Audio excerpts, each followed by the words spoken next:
dua fase, dibagi dua fase.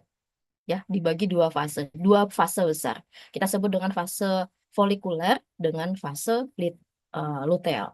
Itu dua fase besar. Fase, saya bilang siklus perempuan. Nah, siklus menstruasi di mana? Siklus menstruasi itu pun juga masuk dalam fase perempuan itu, tapi di bagian fase folikuler. Nah, dua fase besar ini dibagi atas tiga. Ya, dibagi atas empat fase lagi, yaitu adalah fase folikular, fase menstruasi, fase ovulasi, dan fase luteal. Nah, siklus perempuan ini itu sepanjang selama 28 hari. Ya, jadi dari hari pertama, hari 1 sampai hari ke-28. Nah, hari 1 sampai ke hari kelima sampai ke-7 itu adalah fase menstruasi. Kalau kalian lihat di screen kalian itu ada 4 warna, dibagi atas 4 warna ya, warna pink, warna hijau, warna biru, warna orange. Nah, warna pink ini itu adalah fase menstruasi. Kalau kita bicara lagi, ingat lagi fase bukan lagi fisiologi dari menstruasi. Menstruasi ini kenapa bisa berdarah, bisa bleeding, itu kan karena adanya pengikisan dinding rahim, gitu ya. Nah, kenapa ada pengikisan dinding rahim? Nah, dinding rahim ini selama selama dia 28 hari kurang seminggu, gitu ya, kurang 7 hari, itu mengalami apa? Mengalami eh, penebalan, gitu ya, mengalami penebalan. Sehingga setelah sampai 28 hari mengalami penebalan, gitu ya, kemudian nanti dia akan mengalami apa? Mengalami pengurusan, gitu, penggerusan. Nah, itulah yang disebabkan atau itulah yang menyebabkan bleeding, berdarah.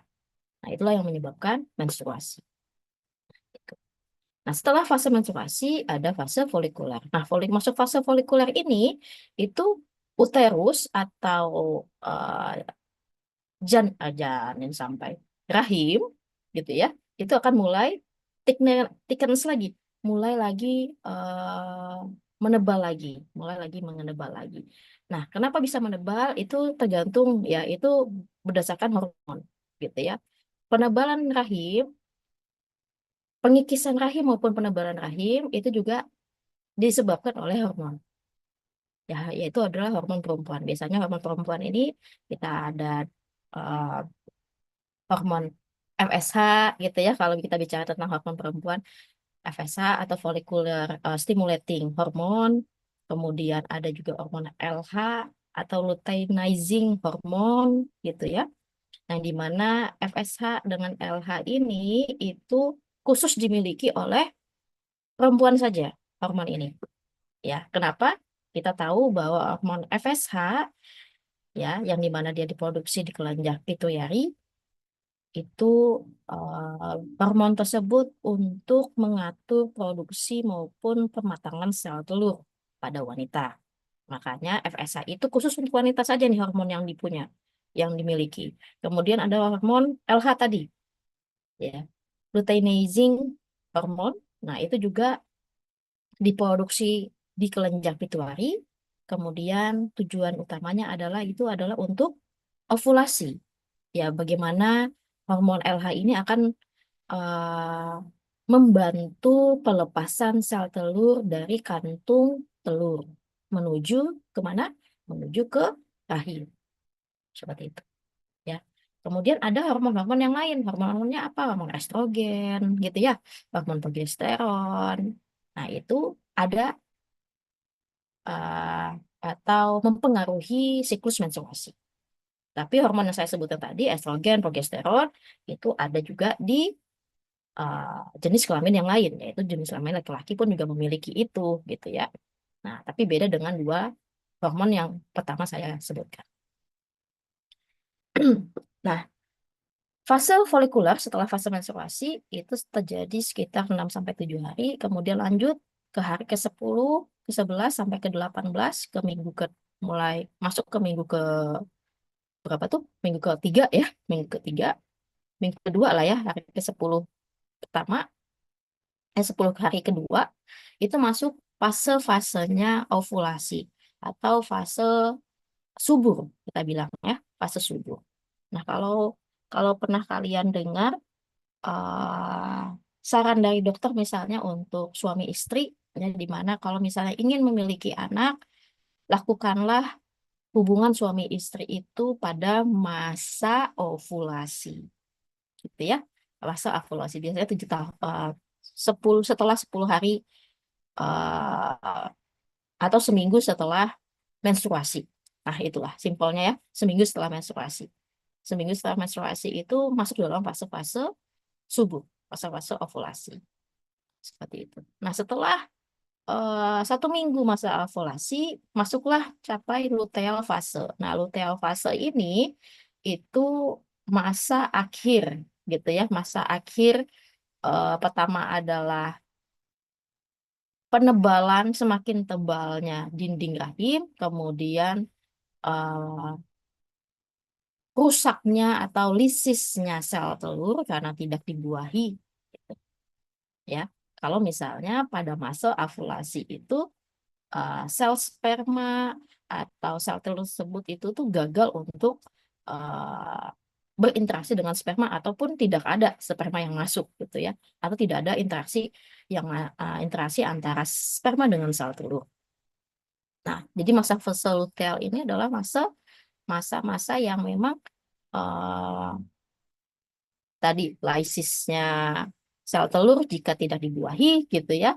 Kalau sudah dibuahi, dia bisa masa-masanya dia keluar, gitu ya, masa-masa keluar menuju ke rahim. Seperti itu tuh fase luteal.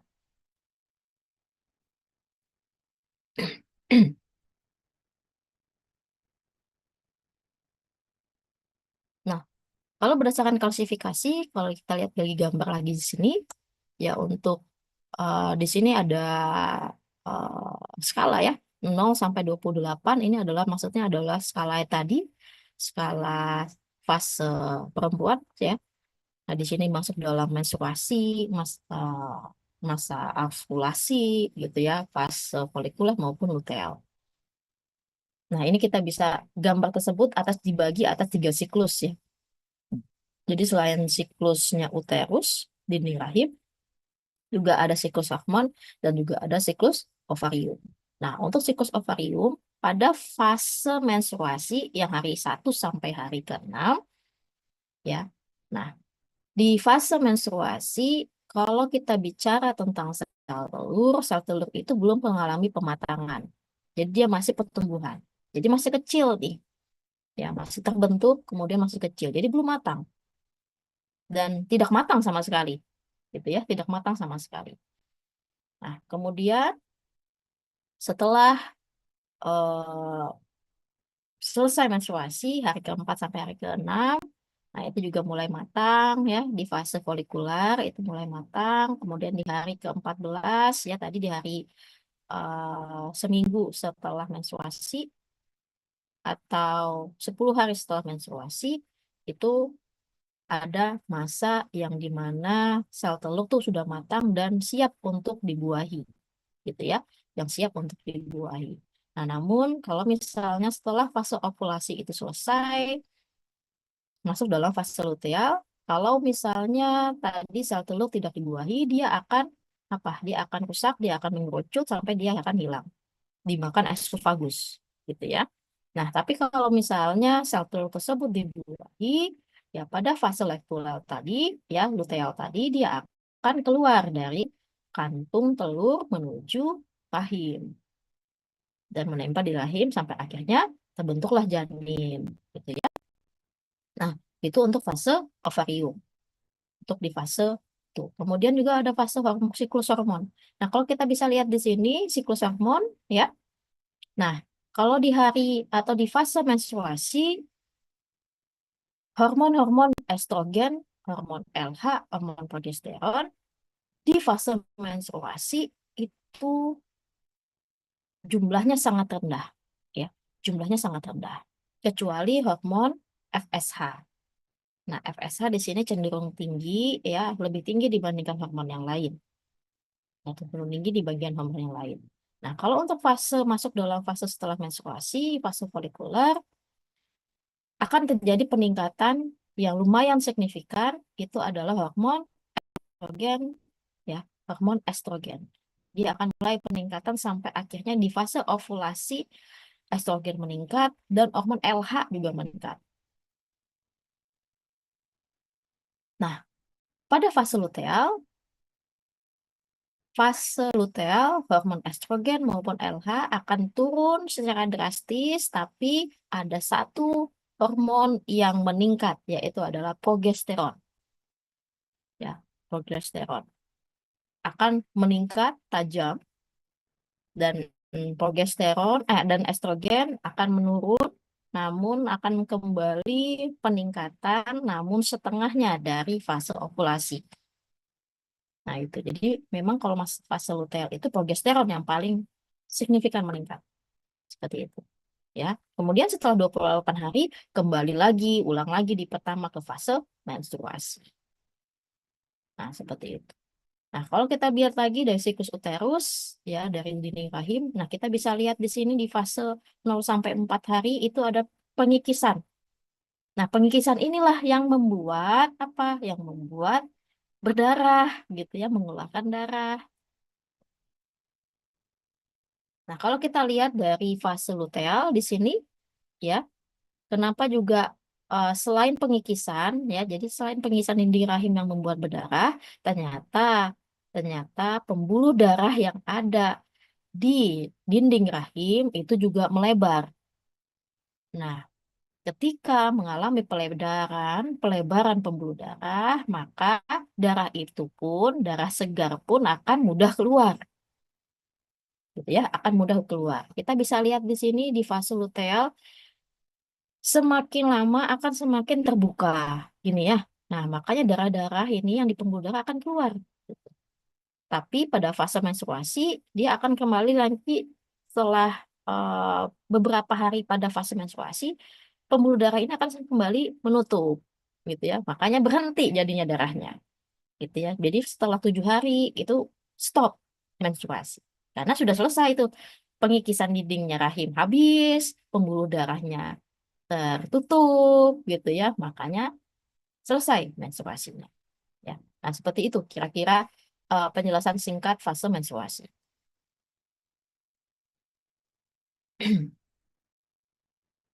Nah, tadi seperti yang saya bilang, menstruasi itu normal, ya. Fase menstruasi itu normal. Yang tidak normal itu adalah ketika perempuan itu tidak mengalami fase menstruasi. Nah, itu perlu jadi pertanyaan, gitu ya. Pertanyaan pertama adalah memang apakah perempuan tersebut mulai dari lahir seorang perempuan? Itu pertanyaan pertama. Kemudian yang kedua adalah dia betul ketika itu dia lahir sebagai perempuan, apakah ada gangguan, gitu ya? Apakah ada gangguan misalnya kalau misalnya dia tidak di di usianya yang subur, ya, usianya yang mulai beranjak dewasa, kan tanda-tanda orang dewasa, wanita dewasa itu adalah apa? Timbulnya menstruasi, gitu ya, timbulnya menstruasi. Nah, apakah ada kelainan di situ, gitu ya? Apakah kelainannya terkait dengan hormon atau terkait dengan organnya? Organ perempuan apa? Organ yang membedakan perempuan dengan laki-laki bagaimana apa? Ada yang tahu? Organ reproduksinya. Iya, ya. Organ reproduksi. Organ reproduksinya yang berbeda. Laki-laki nggak punya rahim.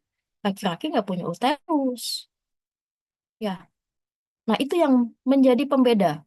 Nah, kenapa juga laki-laki ini tidak menstruasi, gitu ya? Nah, karena tidak ada memiliki organ reproduksi seperti wanita. Laki-laki punya organ reproduksi, gitu ya. Perbedaannya di sini adalah perempuan memiliki rahim, laki-laki memiliki prostat. Nah, seperti itu. Nah, laki-laki memiliki prostat, perempuan tidak memiliki prostat. Dia punya masing-masing nih. Nah, itu pembedanya. Nah, itu. Nah, itu juga lagi. Ya, jadi ada pembedanya di sini ketika ada gangguan, ketika kenapa perempuan ini tidak bisa menstruasi, misalnya tidak bisa, misalnya seperti itu ya. Ini kan ada lagi nih gangguan-gangguan yang lain. Tidak bisa, berarti ada gangguan apakah terkait dengan hormonal atau dengan organnya itu sendiri, gitu ya. Nanti makanya perlu diagnosa lebih lanjut. Kemudian ada perempuan yang menstruasi tapi tidak seperti biasanya atau tidak seperti normal pada umumnya. Apa maksudnya? Contoh misalnya, ada perempuan yang menstruasinya kurang dari 1 minggu atau cuma 1 2 hari, 3 hari, atau bahkan ada yang lebih dari 1 minggu pada lebih dari fase menstruasi pada umumnya. Nah, itu juga gangguan. Ada juga yang perempuan yang mengalami, ada yang hari pertama deras, hari kedua stop, hari ketiga sedikit-sedikit, hari keempat deras lagi, hari kelima hilang, nggak ada lagi darahnya. Nah, itu juga gangguan, gitu ya. Itu juga kita bilang sebutnya dengan gangguan. Berarti ada gangguan di mana? Nanti itu yang kita harus, dokter harus diagnosa lebih lanjut. Gitu. Nah, kemudian ada juga yang kita sebut dengan pada masa menstruasi mengalami nyeri-nyeri yang di tempat-tempat tertentu. Nah, yang paling sering terjadi nyeri di bagian mana? Biasanya pada Di masa bawah perut, menstruasi. Bu. Di Di mana? perut, pinggul. Di perut, pinggul. Oke, apalagi? Ada lagi? Merasakan nyeri-nyeri di tempat yang lain?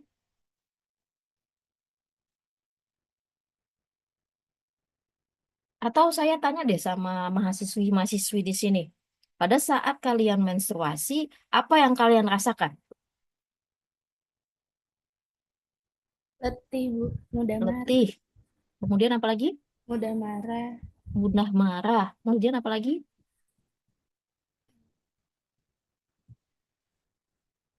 Pusing, gak enak badan. Pusing, nggak enak badan. Oke, apa lagi? Pasti setiap wanita di sini tuh ada yang sama, ada yang beda-beda. Apalagi? Yang paling sering kan nyeri ya, nyeri tadi di bagian perut, pinggul, ya di bagian rahim gitu ya. Kemudian ada juga mungkin nyeri di bagian payudara atau misalnya merasa bengkak di payudara, kemudian merasa kulit kita ini nggak bagus, nggak baik-baik saja pada menstruasi gitu ya. Kalau misalnya pekat terhadap kulit, misalnya apalagi kulit wajah, kulit badan, pada saat menstruasi itu kadang berubah signifikan, 180 derajat dari biasanya. Ada biasanya kering menjadi berminyak, ada pula sebaliknya yang dari berminyak tiba-tiba kering gitu ya. Nah, itu eh, gangguan-gangguan di di masa menstruasi. Itu wajar nggak? Wajar, gitu ya. Wajar. Tapi kalau berlebihan sakitnya, berlebihan eh, apa namanya, moodnya berubah drastis, itu juga kita harus waspadai. Kita harus mengecek lah. Kenapa sih kira-kira gitu? Oke. Nah, gangguan-gangguan yang tadi kita sebut dengan, yang nyeri-nyeri tadi kita sebut dengan dismonera. Itu paling umum, paling paling umum.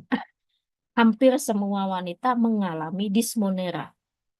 Tapi dismonera ini tidak selalu dirasakan. Jadi tidak selalu, ini maksudnya tidak setiap bulan dirasakan. Tergantung. Nah, tergantung ini nanti saya akan bahas. Ya, tergantung ini. Nah, dismonera sekali lagi, dismonera itu paling umum terjadi, ya, paling sering terjadi.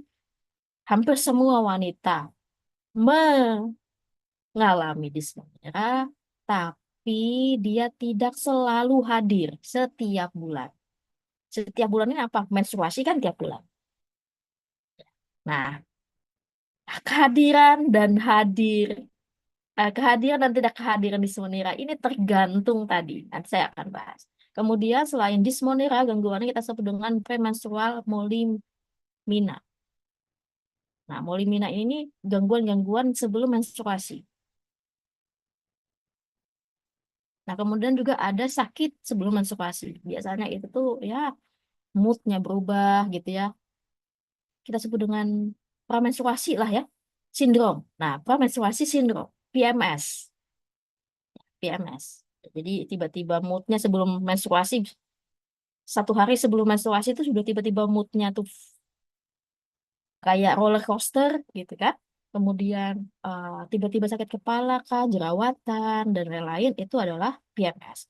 Kemudian ada juga yang kita sebut mastalgia atau mastodinia, itu misalnya adanya tadi menstruasinya itu ada yang sedikit dan ada yang lebih panjang.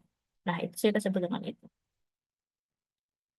Nah, itu gangguan-gangguan pada saat fase menstruasi. Nah, kita bicarakan dulu dengan epidemiologi tadi. Nah, saya bilang tadi, gangguan tersebut, terutama dismonera, paling banyak terjadi. Nah, kita sebut juga kadang itu dismonera itu bagian dari PMS ya. Jadi bagian dari PMS, menstruation, menstruasi syndrome. Biasanya PMS ini bisa jadi kita lihat secara fisik, ya. Ada juga mengalami gejala psikologi, ada gejala ansietas dan mood flying, gitu ya. Nah, biasanya itu yang psikologi tadi. Tiba-tiba moodnya berubah, fisiknya juga berubah. Fisiknya mengalami fisik ini ya nyeri di bagian fisik tadi, di bagian pinggul, di bagian perut, ya, karena posisi rahim ada di situ. Ada juga di bagian kepala, gitu ya. Menggigil, tidak enak badan, gitu kan. Merasa demam. Nah, itu adalah gejala-gejala PMS. Kenapa bisa terjadi gejala-gejala tersebut? Itu sangat berkaitan dengan hormon kita. Hormon perempuan yang saya sebutkan tadi. Terutama hormon FSH. Estrogen, LH, progesteron yang di fase menstruasi itu turun drastis. Nah, makanya pada laki-laki pun hormon FSH tadi dan LH tadi yang tidak dimiliki laki-laki, laki-laki itu nggak bisa membayangkan dan merasakan betapa sakitnya, betapa mood flying-nya perempuan. Tuh. Karena laki-laki itu tuh nggak pernah merasakan itu dan nggak namanya dia nggak punya hormon tersebut, dia tidak pernah merasakan hasil dari hormon tersebut, gitu ya. Hormon-hormon LH dan FSH ini. Makanya wajar. Jadi jangan para wanita pun jangan terlalu terlalu marah dengan laki-laki gitu ya. Kenapa sih kamu nggak bisa membayangkan, nggak bisa merasa? Karena memang mulai dari dia lahir pun dia nggak pernah bersentuhan, nggak pernah merasakan akibat dari hormon LH dan FSH ini gitu. Yang dimana hormon LH dan FSH ini pun dapat mengganggu atau dapat bukan mengganggu ya, dapat mempengaruhi neurotransmitter di dalam otak gitu. Makanya mood flying tuh akan terjadi seperti itu. Nah, laki-laki pun juga jarang jarang sekali dia mood flying kan. Nah, karena nggak merasakan hormon-hormon tersebut. Nah, itu. Nah, ini yang paling sering terjadi. Nah, kemudian etiologinya bagaimana? Nah, ini akan kita bahas etiologinya. Kenapa ada menstruasi pain syndrome? Jadi, kenapa ada dysmenorrhea ini? Nah, kenapa terjadi itu? Karena adanya hipertonisitas. Kalau kita pakai bahasa uh, ini ya, terminologi medis. Nah, adanya hipertonisitas apa? Adanya pembekakan tadi, adanya penebalan tadi. Ya, jadi penebalan dinding rahim ini pun juga diikuti dengan penebalan otot polos, gitu ya, yang dimana uh, disebabkan oleh prostaglandin.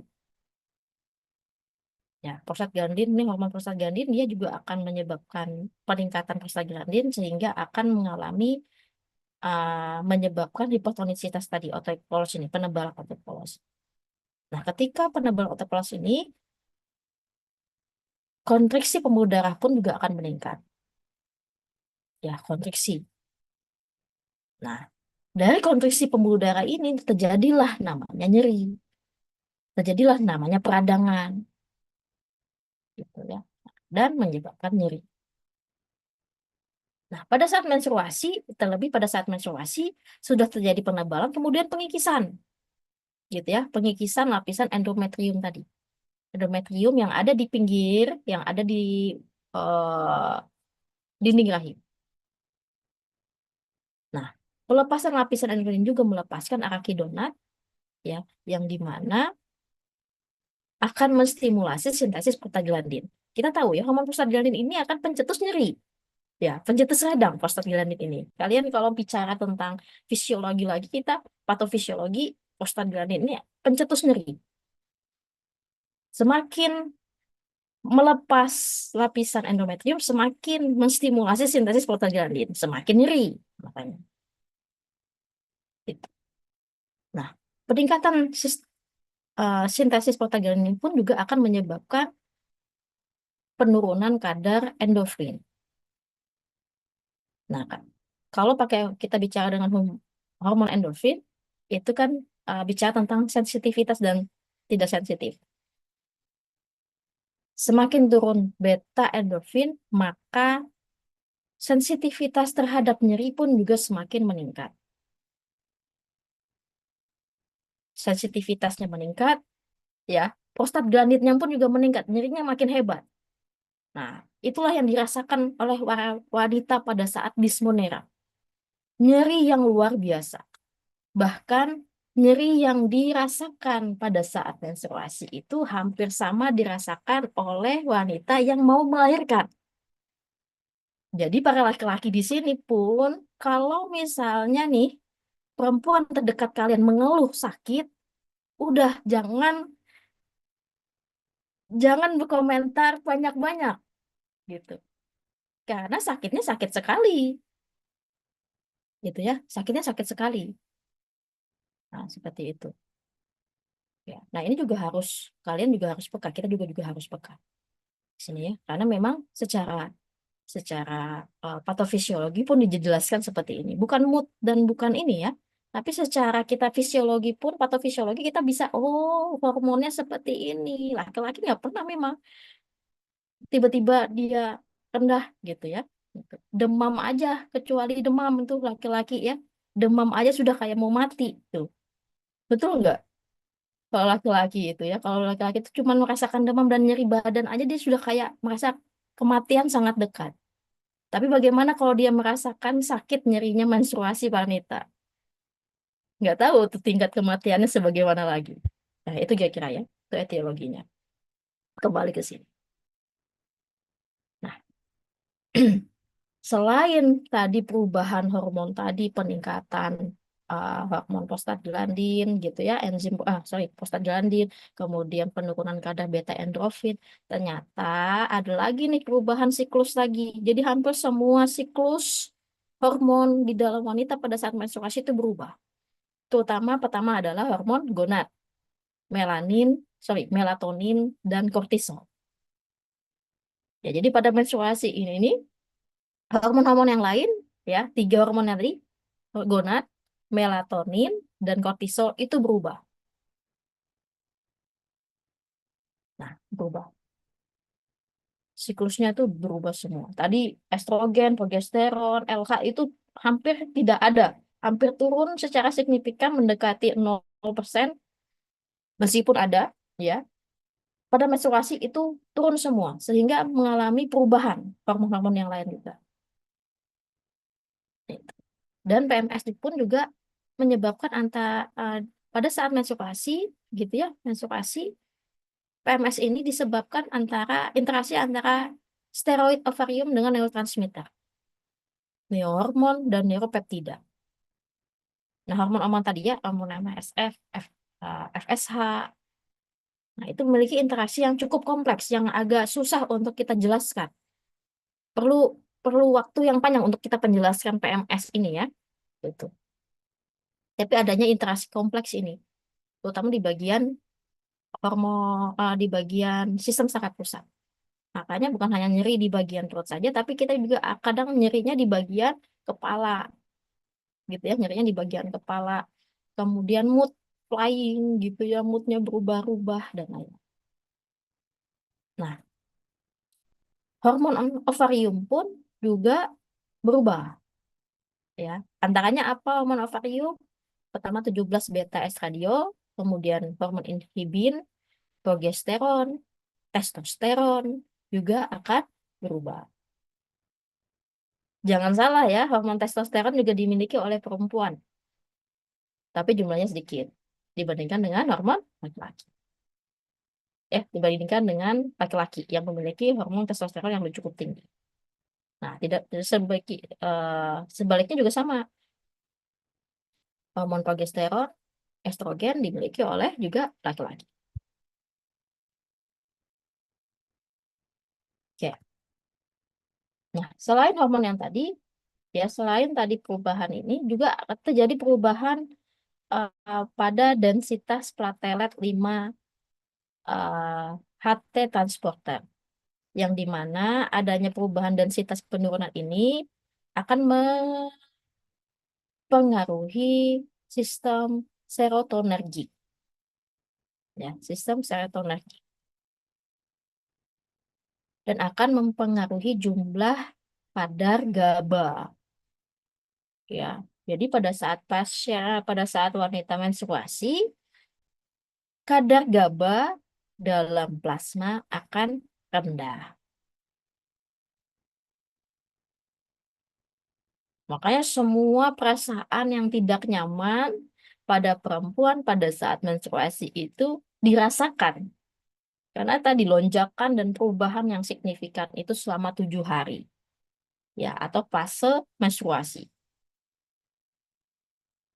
Ada yang 7 hari merasakan dismonera, ada yang cuma 1 hari, 2 hari. Nah, ini selanjutnya adalah tergantung. Nah, tergantung fisiologis perempuan tersebut. Nah, tergantung inilah nanti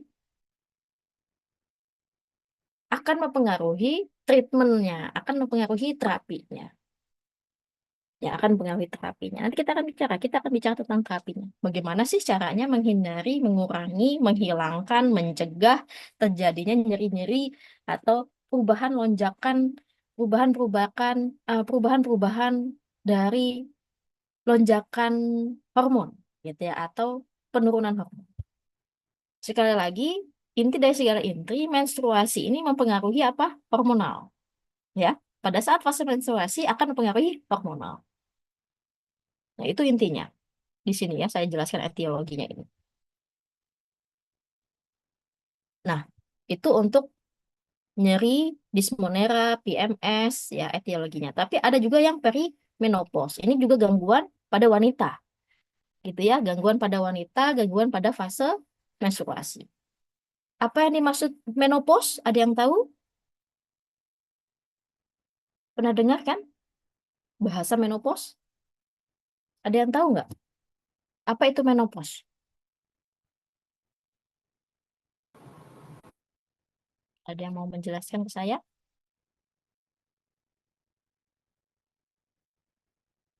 Penurunan hormon reproduksi ketika seorang wanita mencapai umur 40 atau 50-an, Bu. Oke, iya, betul ya. Jadi secara umum memang perubahan kesuburan, kehilangan kesuburan gitu ya. Kemudian penurunan hormon kesuburan.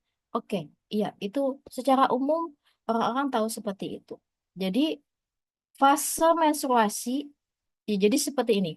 Tidak selamanya seorang wanita menstruasi. Jadi ada limitnya, ya, ada limitnya. Itu. Nah, karena kita tahu fase menstruasi ini berkaitan dengan hormon. Tentunya pada saat menopause, hormon itu atau tubuh seorang perempuan, seorang wanita itu sudah kehilangan energi, penurunan energi sehingga menyebabkan penurunan produksi hormon wanita. Nah, hormon tadi, terutama hormon FSH tadi, hormon LH tadi, estrogen tadi, ya. Nah, itulah yang akan menyebabkan terjadinya menopause. Ya. Nah, namun sebelum terjadi menopause itu ada namanya kita sebut dengan perimenopause, yaitu waktu transisi ya menuju menopause. Waktunya itu bagaimana? 3 tahun sampai 5 tahun sebelum menstruasi. sebelum menopause atau bahkan 1 tahun setelah benar-benar berhenti menopause gitu ya. Nah, waktunya kapan? Biasanya tadi seperti yang dibilang oleh siapa tadi saya lupa. Saat 40 masuk dalam fase 40-an tahun sampai 50-an tahun. Itu pun juga tergantung ya, tergantung wanitanya. Apakah dia masih subur atau tidak. Nah, kesuburan wanita itu tergantung oleh apa? Oleh lifestyle, gaya hidup ya. Nah, itu. Makanya tergantung yang saya bilang di awal, tergantung itu apa? Tergantung itu adalah lifestyle. Ya, lifestyle, gaya hidup seorang wanita. Lifestyle-nya ini gimana? Gitu ya. Nah, kembali ke perimenopause, jadi bukan hanya transisi tadi adalah waktunya, kemudian ternyata pada saat perimenopause tadi, itu ada kadar yang rendah. Ya, nah kadar yang rendah ini yaitu adalah 17 beta estradiol ini, itulah yang dapat menyebabkan hilangnya eh, hilangnya energi untuk bukan energi ya, hilangnya kemampuan memproduksi sel LH maupun FSH. Atau kata lain adalah LTH ini yang tinggi. Jadi LTH ini adalah kebalikan dari LH. Ya. Ketika LTH itu tinggi, LH akan rendah. Nah, itu masuk pada masa perimenopause. Ya. Nah, ini tadi gejala tanda klinik, ini gejala-gejala klinik. Jadi yang disebutkan dengan kalian tadi itu sudah masuk dalam gejala-gejala ini, baik gejala utama maupun gejala simptomatiknya. Ya, kalian bisa baca sendiri untuk tabelnya. Ini ada 2 tabel. Ada yang agresi, ada ansietis, ada tiba-tiba nangis, mudah menangis, gitu ya. Penurunan selera, kemudian labil emosinya, ada juga sakit kepala, kemudian juga food craving, misalnya pada saat menstruasi merasa lapar, makan terus gitu ya, atau misalnya tidak nafsu makan, insomnia, mudah iritasi, kemudian juga konsentrasinya menurun, sering haus. Nah, itu adalah gejala-gejala mood maupun psikologis ya yang pada masa menstruasi atau pada masa PMS. Kemudian ada yang simptomatik tadi yang ada jerawatan, kemudian perasaan yang tidak nyaman, kemudian pembekakan payudara, gitu ya. Kemudian juga ada beberapa gangguan pada sistem pencernaan dan kadang juga mengalami peningkatan berat badan atau penurunan berat badan. Nah, itu. Jadi banyak gejala-gejalanya, banyak simptom-simptomnya pada saat menstruasi. Nah, karena etiologi yang kita tahu, disebabkan oleh hormon, jadi tujuannya adalah tujuan terapi untuk mengobati gejala-gejala yang timbul pada saat menstruasi ini adalah tentunya menghilangkan gejalanya, gitu ya, memperbaiki fungsi sosial dan pekerjaannya karena berkaitan dengan psikologis, berkaitan dengan mood, kemudian tentunya juga terapinya juga untuk meminimalkan efek samping, ya.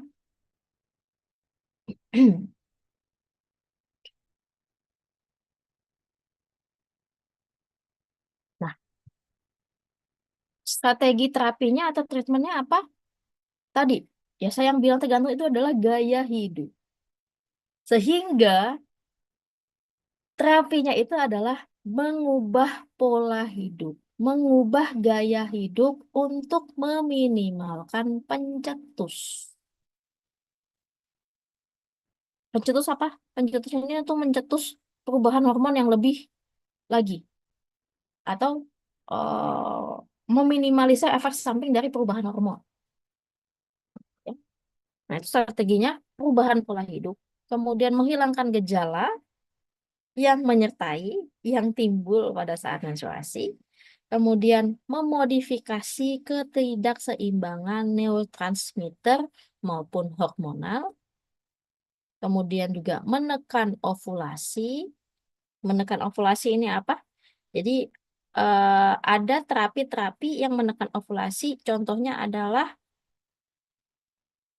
pada saat eh, apa ya bahasa ininya, kontrasepsi lah ya. Contohnya obatnya adalah kontrasepsi. Menekan ini supaya tidak terjadi kehamilan. Nah, itu. Dan tentunya yaitu bisa yang terakhir ini, terapi terakhir ya adalah ovarektomi. Ovarektomi ini apa? Ada yang tahu? Pengangkatan sel telur ya, maupun juga kantung telur. Nah, operasi lah istilahnya. Kalau misalnya ada penyakit-penyakit tertentu atau terdeteksi bukan hanya hormonal saja yang terganggu. Ternyata organnya yang terganggu. Nah, itu bisa dilakukan terapi ovarektomi, gitu ya, pengangkatan. Seperti itu. Oke, nah itu strategi terapi. Nah, kita masuk ke tata laksana terapi. Inti sudah saya bilang, nah itu adalah lifestyle, ya, lifestyle. PMS itu tidak akan terjadi, tidak akan dirasakan ketika lifestyle-nya bagus. Nggak lihat? Pernah nggak kalian analisa sendiri? Atau kalian rasakan sendiri lah, evaluasi sendiri. Kalian lihat pola makan kalian. Ya, pola makan kalian. Kemudian ketika pola makan kalian bagus, terjaga nutrisinya, gitu ya, kalian nggak akan merasakan PMS, merasakan dismonia, nyeri, terutama yang nyeri ya, nyeri itu yang membuat kita kayak nggak enak untuk kerja, nggak enak untuk belajar, gitu ya, maunya di atas kasur aja, gitu ya. Bahkan juga kayak ada yang pas perempuan ini yang mau pingsan pada saat dia menstruasi pertama karena ya nyeri tadi. Tapi kalau misalnya dia mengubah pola hidup, kalau dia tahu jadwal dia menstruasi, kemudian seminggu sebelumnya dia sudah oke perbaiki makannya, perbaiki nutrisinya, olahraga gitu ya. Pada saat dia menstruasi, dia tidak akan merasakan gejala yang sebelumnya, gejala yang memang yang belum dia ubah pola hidupnya. Nah, perubahan pola hidup inilah yang akan menjadi lini pertama pengobatan. Jadi kita sebagai farmasis gitu ya, sebelum kita memberikan rekomendasi obat,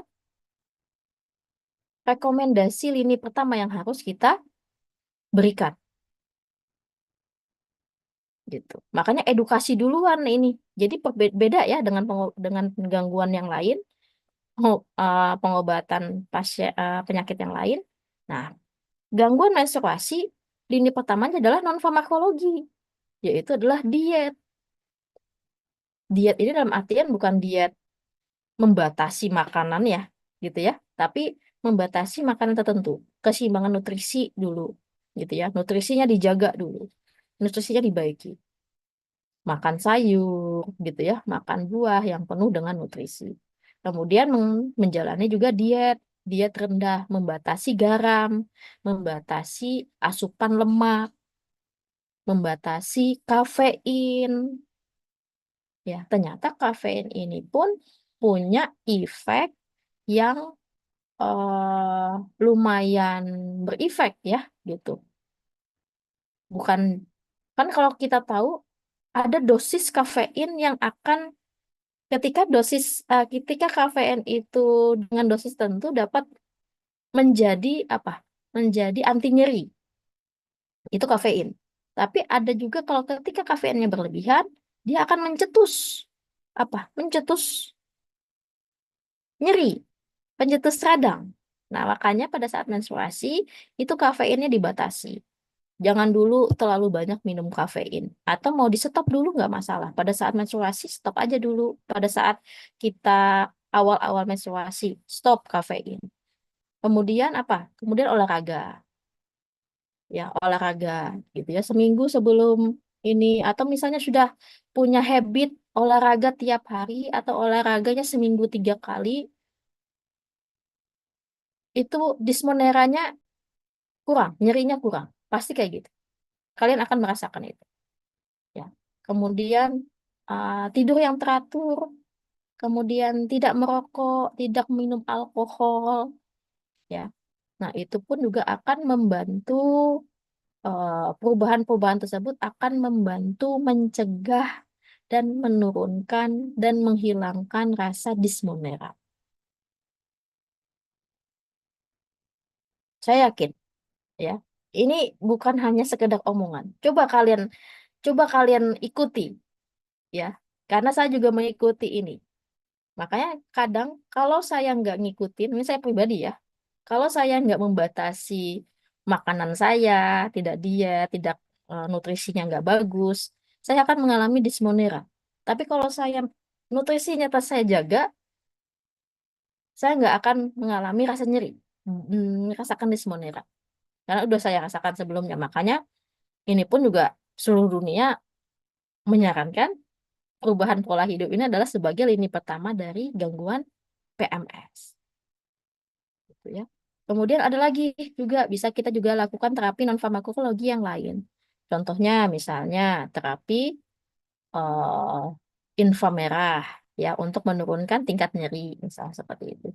Bisa juga melakukan akupuntur.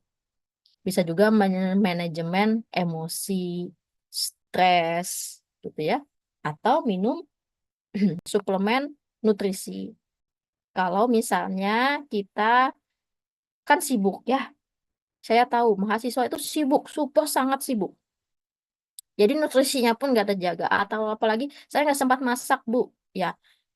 Atau saya nggak ada makanan di rumah misalnya. Jadi makanan di luar ya makannya kita tahu ya ayam sama nasi. Kan seperti itu paling sering. Gitu ya, nggak ada sayur.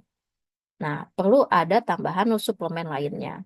Suplemen tambahan yang eh, mengandung nutrisi, magnesium, vitamin, gitu ya. Untuk apa? Untuk eh, memenuhi kebutuhan dalam tubuh. Seperti itu. Bisa juga mengkonsumsi asam lemak esensial. Asam lemak esensial ini contohnya apa? Contohnya omega 3, gitu ya, omega 6. Nah, itu adalah asam lemak esensial. Nah, inilah lini pertamanya. Ya, lini pertama dari gangguan menstruasi atau PMS.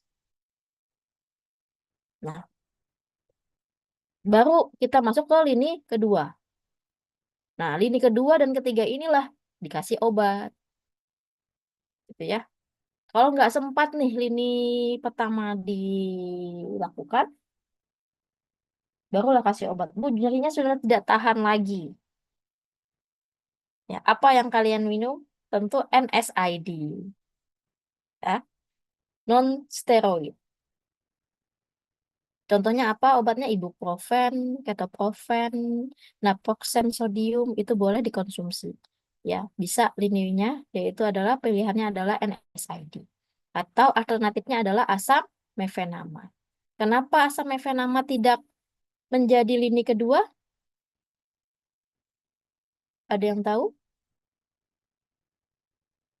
Karena asam mefenamat itu lebih banyak efek sampingnya dibandingkan NSAID. Gitu ya. Nah, NSAID lah menjadi lini kedua dalam pengobatan dismonera. Kenapa dia selain lebih aman dalam sistem pencernaan dan lebih cepat NSAID dalam apa? Dalam menurunkan nyeri. Nah, asam mefenamat itu juga oke, tapi dia efek sampingnya lebih banyak, dapat mengganggu sistem pencernaan dan harus diminum setelah makan, gitu ya. Wajib diminum setelah makan.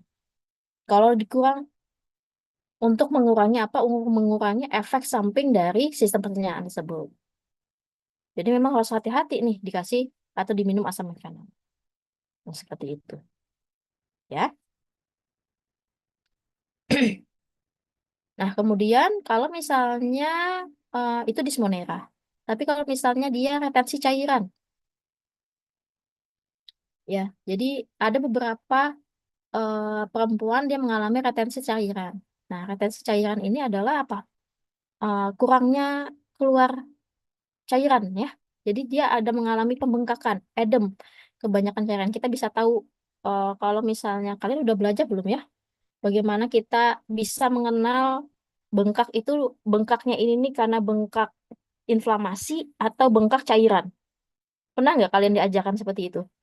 Ketika kita menekan kulit kita ya atau tempat di bengkak itu, kalau dia kita bisa tahu, oh ini bengkak cairan atau bengkak inflamasi.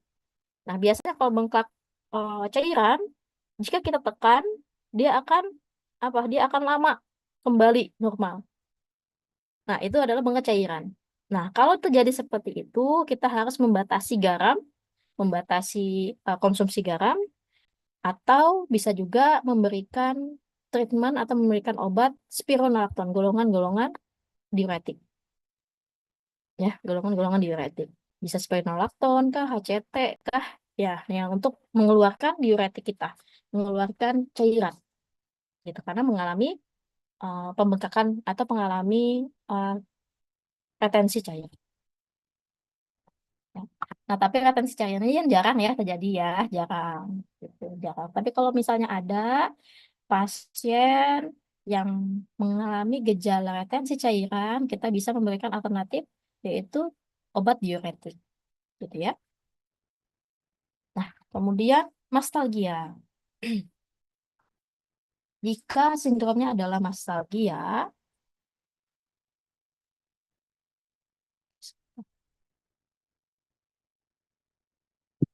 nah kalau mastalgia, nah pasiennya perlu membatasi kafein, kemudian bisa memberikan vitamin E, dan bisa juga memberikan obat-obat NSAID.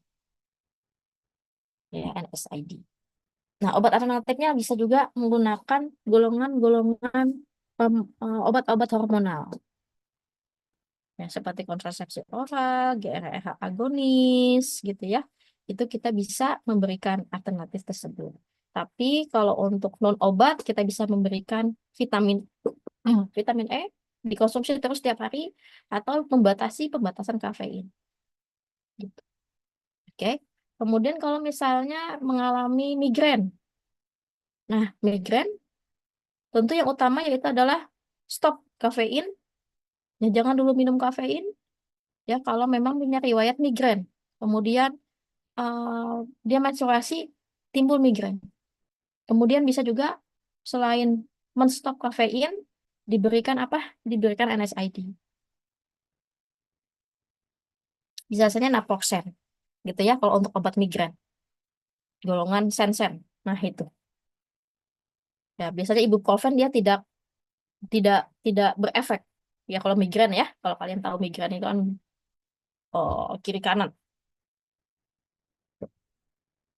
Alternatifnya bisa menggunakan asam mefenamat, tapi sekali lagi asam mefenamat itu lebih lebih kuat efek sampingnya dibandingkan dengan NSAID.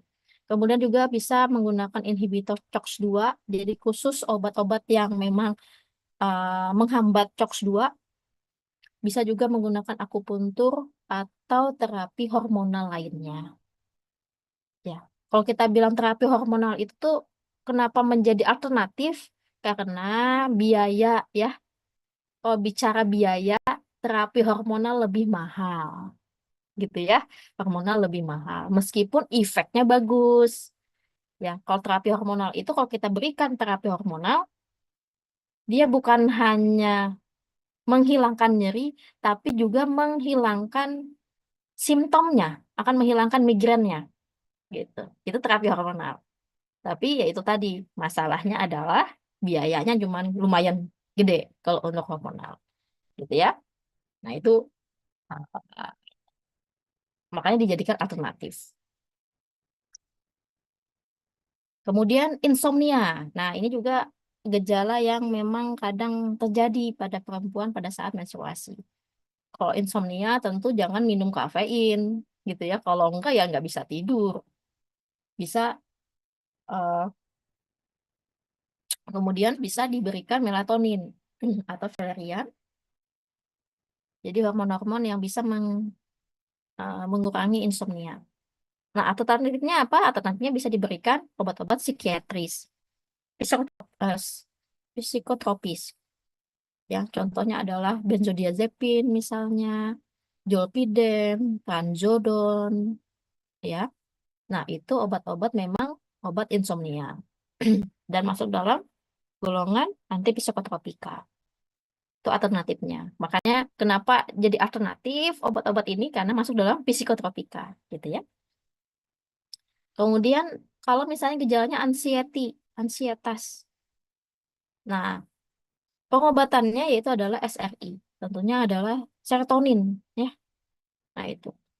Ya, berhubungan dengan GABA lagi tentunya, berhubungan dengan otak. Dan pembatasan kafein, ya, kafein. Nah, itu juga mempengaruhi. Alternatifnya apa? Alternatifnya ya obat-obat alprazolam, busipron. Tapi tadi saya bilang kenapa menjadi alternatif? Karena obat tersebut adalah masuk dalam obat psikotropika. Kalau ada obat lain selain psikotropika, itulah menjadi lini keduanya. Gitu ya. Jangan dipilih, pastikan jangan memilih obat-obat yang memang ada efek yang lebih gitu ya. Efek sampingnya yang lebih. Bukan efek samping yang lebih. Kalau alprazolam sebenarnya efek sampingnya minim ya, tapi adalah dia masuk dalam obat psikotropika. Masalahnya seperti itu. Jadi orang obat-obat yang memiliki efek samping yang lebih banyak, obat-obat yang masuk dalam golongan-golongan tertentu itu jangan menjadi lini utama dalam pengobatan. Nah, itu kita bagaimana kita memilih ya obat tersebut. Kalau misalnya kita bisa memilih obat-obat yang tadi yang saya sebutkan ketika tidak ada lagi obat yang lebih aman, yang lebih efektif dari obat tersebut. Karena ini cuma gejalanya saja. Ya, gejala dari penyakit yang di luar penyakit si obat-obat antipsikotropika ini. Ya. Kemudian kalau misalnya gejalanya depresi, ya tentu kita kasih SRI, serotonin lagi, gitu ya, menghambat serotonin. Sama juga dengan PMDD berat. Kalau mood flying-nya berat, kita pasti obatnya adalah tentu inhibitor serotonin, SRI.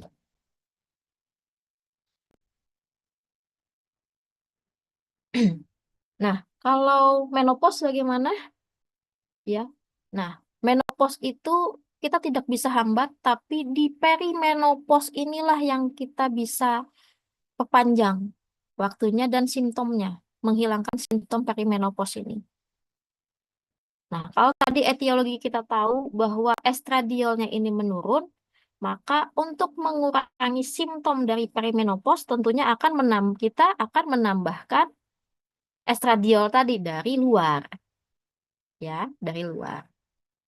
Nah, karena simptom perimenopause ini ada gitu ya, ada gangguan tidur, perubahan mood, kemudian ada hot flush. Hot flushes ini biasanya dirasakan oleh wanita yang memang sudah mau fase menopause. Contohnya apa?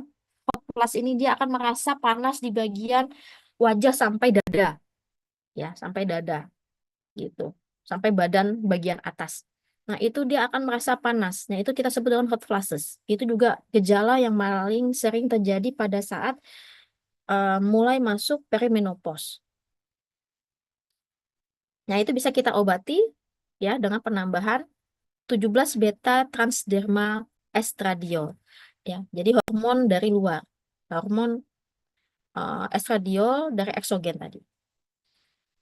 Transdermal, ya, yaitu diimplan di dalam kulit, gitu ya. Nah, alternatifnya bisa menggunakan penambahan SRI ataupun gabapentin. Seperti itu.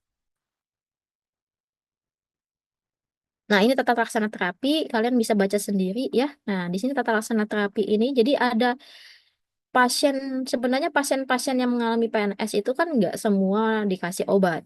Gitu ya, kita lihat dulu historinya, kita lihat dulu fisiknya gimana, mentalnya, status mentalnya bagaimana, gitu ya.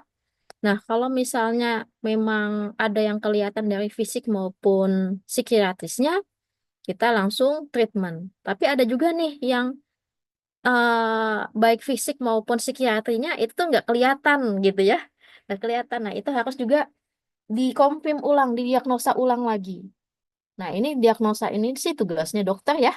Ini tugasnya dokter. Tugasnya kita adalah memilih terapi mana yang akan kita berikan sama pasien. Karena kita ini farmasis, gitu ya. Kalau diagnosa itu ya tugasnya dokter. Nah, itu. Tapi setidaknya kalian bisa tahu ya, bisa mendiagnosa tipis-tipis lah. Nah, ini bisa kalian baca di tata laksana terapi ini. Oke? Nah, ini untuk tabel ini itu adalah obat-obatan SRI, serotonin, reuptake inhibitor. Jadi ada obat-obatnya ada 3 pilihan, yaitu fluoxetine, sertralin, ada paroxetine. Nah, 3 obat ini yang sama-sama masuk bagian SSRI itu ada juga efek terhadap ansietas, sedasi, insomnia, nausea, libido, decrease libido, kemudian penurunan peningkatan berat badan. Nah, ini tergantung. Nah, ini ada plus-plusnya yang di sini, kita bisa memilih yang mana yang paling baik. Gitu ya. Kalau misalnya pasiennya mengalami ansietas, yang terbaik mana di sini kalau kita bisa lihat dari 3 obat di sini yang menurunkan ansietas lebih baik? Fluoxetine. Fluoxetine, iya betul. Seperti itu ya. Jadi kalian bisa memilih obat untuk misalnya pasiennya diberikan SRI gitu ya. Ada pertanyaan pasiennya ansietas, kemudian disarankan SRI. Nah, obat mana SSRI yang mana yang bisa kalian sarankan? Yaitu adalah fluoxetine gitu. Nah, seperti itu pembacaannya. Oke. Nah, kalau misalnya sedasi, nah paroxetine yang paling baik dibandingkan 3 obat ini. Nah, seperti itu. Oke. Nah, ini untuk tabelnya, tabel pasien uh, SSRI. Nah, kemudian ada terapi hormon yang lain, yaitu adalah terapi hormon. Nah, terapi hormon itu sebenarnya ada efek sampingnya, gitu ya, yang dimana dapat menyebabkan anovulasi. Anovulasi ini adalah eh, ke fase subur, jadi menyebabkan hilangnya fase subur, gitu ya. Nah, itu efek samping dari terapi hormon. Efek samping dari terapi hormon seperti estradiol tadi, kemudian progesteron, kemudian obat-obat kontrasepsi, gitu ya. Obat-obat agonis GnRH dan nazol dia dapat menyebabkan apa hilangnya masa subur tadi, ya, anovulasi tadi. Nah, ini terapi hormon efek samping dari terapi hormon. Nah, ini juga ini tadi hormon 17 beta estradiol ini untuk apa? Untuk pasien-pasien, ada yang ingat? Pasien perimenopause ya. Untuk pasien perimenopause. Nah, selain indikasinya sebagai perimenopause juga bisa diberikan pasien yang migrain atau depresi ya, tapi efek sampingnya itu pendarahan.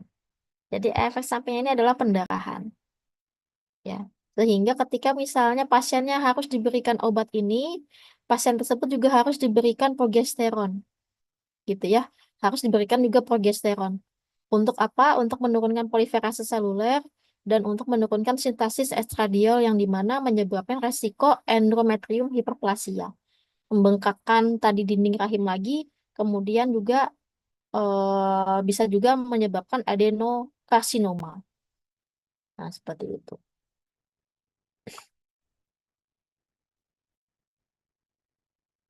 Nah, ini juga kalau misalnya pasiennya menambahkan atau harus ditambahkan GnRH agonis, ya. Contohnya misalnya diberikan obat-obat buserelin, goselerin, neoprolin, triptorelin.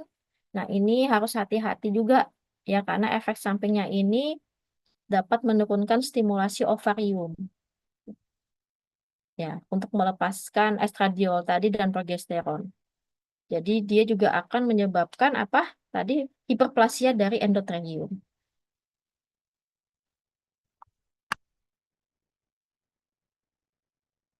Nah, ini adalah profil farmakologi dari progesteron dan progestin ya.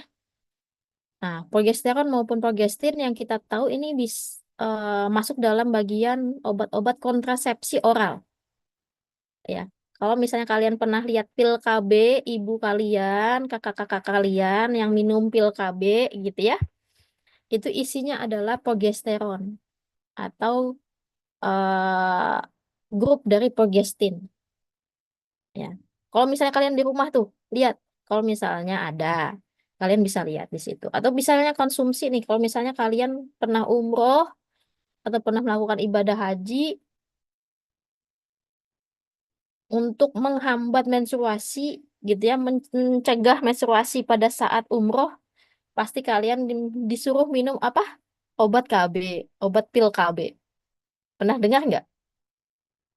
Nah itu ya. Nah itu isinya adalah tiruan progesteron, tiruan hormon progesteron. Nanti kita akan bahas ini setelah ini ya. Kita akan bahas setelah ini hormon kontrasepsi hormon. Oke? Ya, dari sini gangguan menstruasi ada yang mau ditanyakan sebelum saya lanjut ke sesi 2.